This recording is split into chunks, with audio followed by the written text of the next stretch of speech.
Hello, good morning, everyone, and welcome to Mornings with the Managers. It's May 3rd, 2023. And let me provide you with a brief update about things around the water cooler here at City Hall, Monterey. The biggest topic, probably, that occupied our workload for the past 2, 3, 4 weeks is the Fire Airport contract.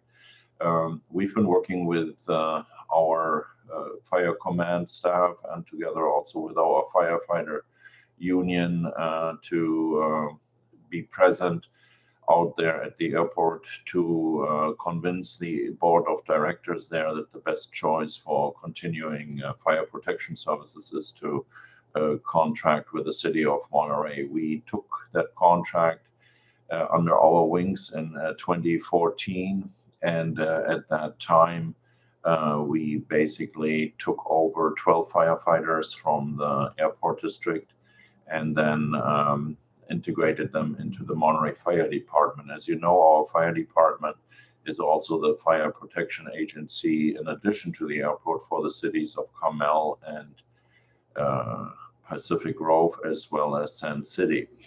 And so there's a lot going on, and the airport district put out an RFP, and we responded to the RFP. And over the course of a couple of past weeks or so, we discussed several options with the airport district to allow us to continue working there. So this hasn't been decided yet. Today will be at 1:30 a meeting at the airport district, and there will be hopefully a decision made by the board of directors. And we are very hopeful that the board of directors will consider all the pros and cons given to them by our fire department, but also by ProTech, which is a private company that is offering the services there as well. And once this has been done, hopefully they make a decision in favor of the city of Monterey. So that will be going down today at 1:30 at the airport district, and we will be there watching, and hopefully you will read and hear in the media a positive outcome for the city of Monterey in favor of the Monterey Fire Department. Last night, our council meeting had two large topics on there. Large, in my humble opinion, every topic that we bring forward is important for someone.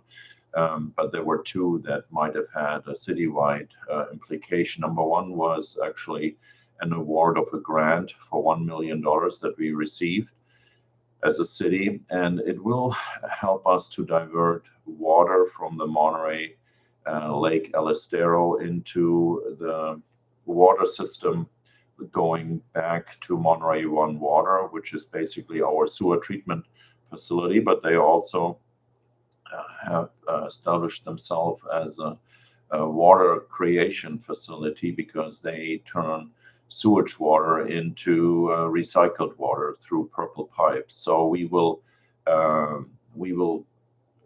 evaluate how we can pump water from the lake into the sewer system to ensure that this then ends up at Monterey One Water, and then they will treat it and bring it back to us as recycled water.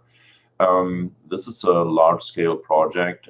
It works. We proved it many, many years ago. I want to say 8, 9 years ago, when we basically just created over 2 days a proof of concept by hanging a pump into the Lake El Estero and then running a hose from there into a sewer access point, sewer manhole, and from there we pumped the water then for 2 days and 2 nights into the sewer system, and just checked out if this all would work. So we know this is going to be working, but of course now with the grant, we will figure out how, in essence, we can do it with a different system than just a hose and a pipe and a pump.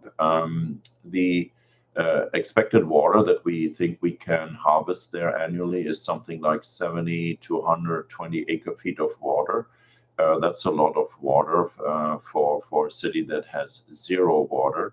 And so it will really help us also with our housing goals, because if we have some water there, we can build more housing, and more housing means more housing supply and means also more affordable housing. So this project is very important to us, and it's very important for the region as well. Lake Elistero, you need to know a little trivia here. If we have a normal rain season, this was not a normal rain season because we got a lot more than usual, but if we would have a normal rain season, Lake Elistero is filling up with water till mid-June, mid-June, early July, sometimes even early August. The runoff from all the surrounding hills gets channeled into Lake Elistero. And so there is always water running into the lake, and we have the capacity to pump water there. Also keep in mind right now how much water we wasted on the peninsula by not capturing it. A lot of water ran into the bay, and no one on the peninsula had any areas prepared to capture that water. So that project would definitely help. There's a second area where we can also capture water. That is at Olivier Street. We have a lot of runoff coming from the Presidio of Monterey and the hillside there. A lot of the water goes out in a set of two pipes, the twins as we call them, at the Lighthouse Presidio curve. And that water can also be captured. So we will be looking also at a way to harvest that water as well. So there's a little bit of good news with respect to the water situation, because once we have figured that out, we hope we can get a credit back from Monterey One Water for water that we can then allocate as the city to developers for housing, but also for businesses, etc. So when we talk about water, we always talk about housing, but we sometimes forget that it's also important to ensure that small businesses have a chance here in the city of Monterey to survive or to even be kick-started. Right now, if you move into a commercial space that is empty or vacant, you cannot really do what you want to do there. For instance, if you want to open a hair salon in a space that was formerly used as a bookstore, you don't have the water. Or if you want to open a small breakfast place in a space that was used as a supply shop for paint or other stuff, you cannot really open that either because you don't have the water. So we need to make sure that when we recycle that water, that we get a fair share back from Monterey One Water, and that we can allocate that here within the city of Monterey. So that was an important agenda item. And then the second important agenda item yesterday was the conversation about cannabis. The council last night approved a project description. And this project description is important when we go through the CEQA process, and because it basically sets the boundaries for our cannabis rollout. The council made a few changes last night. They allocated an additional dispensary into the North Fremont area, and basically they defined that location to be between Airport Road and Travel Lodge. So instead of 3, they added another one up to 4 cannabis dispensary locations, and they also want us to look into allowing cannabis themed events at the fairgrounds, and they limited that to 5 events at the fairgrounds. And a little bit of trivia there: the fairgrounds are run by the state of California, so we really do not have an influence of what programming is going on at the Monterey County Fairgrounds. That is basically the state or the fairgrounds agency of the state. But every fairground has to comply with the local ordinances, and it's totally in the city of Monterey, so they have to comply with the city of Monterey ordinance. And last night, the council added up to 5 events at Monterey County Fairgrounds. We know that the fairgrounds management appreciates that because right now our ordinance does not allow any events there. So that's what's going on from last night's council meeting. I felt that's very important. Cannabis, we added another dispensary instead of 3, now 4, and also up to 5 cannabis events. In the end, This is a longer process now than we actually planned for it, but the additional a dispensary as well as the 5 cannabis events and all of that will be heard by the council probably in July or August. And then from there, we will conduct the final process, the CEQA process, and then we will go out for an RFP. I fairly estimate we will probably not have a local dispensary in the city of Monterey boundaries before July 2024. So that process will take probably a little longer than we'd originally hoped for. I wanted to send you an advertisement out about jobs that we have here in the city of Monterey. We are offering jobs for many high school students, college students in our Parks and Recreation program again. Our summer program has opened.